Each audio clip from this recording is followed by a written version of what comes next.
Poison 13, hindi pinahiya si Batas. Bago pa maganap ang laban ni Poison 13 at GL, alam naman natin kung saan pumapabor ang mga tao. Poison 13 versus GL, palugito masyado. Dahil maraming nagsasabing, ako dito ang talo. Ngayon, Nasa side nga ito ni GL dahil sa magandang performance na pinakita nito sa Vuelta Bedentong laban kina Husky at Rapian. All-time performance talaga yung pinakita ni GL doon. Malakas nga yung mga bara, malinaw yung delivery at ramdam ng mga crowd ang barang bitbit ni GL. Sa 2 battles niya sa isang araw ay malalakas nga na lines ang binitbit nito, katulad na lang ng Soro lines versus Rapian at yung rhyme scheme niya na Husky start pa lang yung round 3. Kaya yung momentum at suporta ng tao ay masasabi natin na nasa kanya. Pero tulad nga ng upload ko last month, ay talagang todo yung paghahanda ni Poison 13 sa laban na ito dahil marami siyang angle na pwedeng bumutas sa style ni GL.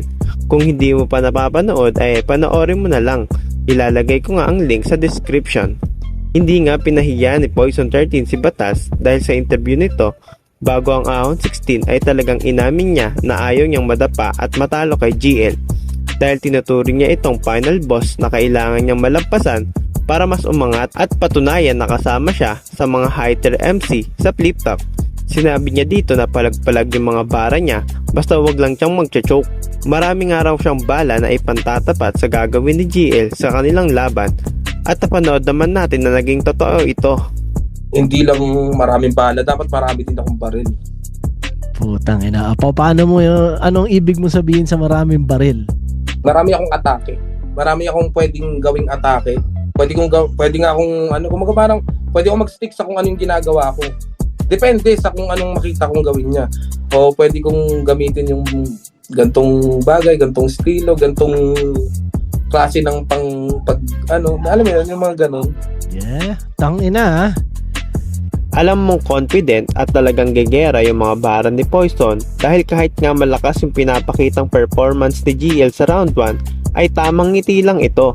Talagang nakipagsabayan sa dikdikan ng bara sa Poison sa laban nila ni GL at pinanindigan ang sinabi niya sa interview niya kay Batas. Ibang Poison 13 nga yung nakita natin dito. Parang tinuturuan niya mag-rap si GL sa harap ng stage. Hindi lang basta battle Parang nagde-demonstrate siya kung paano mangmama at mandurog ng kalaban. tanggapin dispensa ko, mali ka ng binabangga. Akin na lisensya mo, sinabayan ko sulat mo, tapatan mo presensya ko. Bawat rounds ay talagang mararamdaman natin yung quality ng bars at mga angles na kakaiba ni Poison dito. Bagong-bago nga sa pandinig at hindi pa talaga nagagamit para kay GL. Walang paawa o underdog na linya na madalas pang asar sa kanya ng mga tao. Talagang binali ni Poison ang prediction at ekspektasyon na magiging resulta para sa laban na ito. Kitang-kita na sa round 2 at round 3 ay talagang uminit at hindi nga nakasabay yung mga bit-bit na bara ni GL laban sa panggerang linya ni Poison. Maraming ang quotable style na binitawan dito si Poison 13. Kuwang-kuwa nga ni Poison yung crowd sa laban na ito. Na sobrang lakas nga ng round 2 niya ay halos wala ng crowd reaction yung mga banat ni GL noong round 3. Kaya masasabi natin na all 3 rounds ay kuha ni Poison dahil sa sobrang handa at basang-basa niya yung mga gagawin ni GL. Kayo mga boss, anong masasabi niyo sa naging performance ni Poison 13 sa laban na ito? Comment down below lang mga boss. At huwag niyong kakalimutan mag-subscribe sa aking channel para maging updated kayo sa i-upload nating video.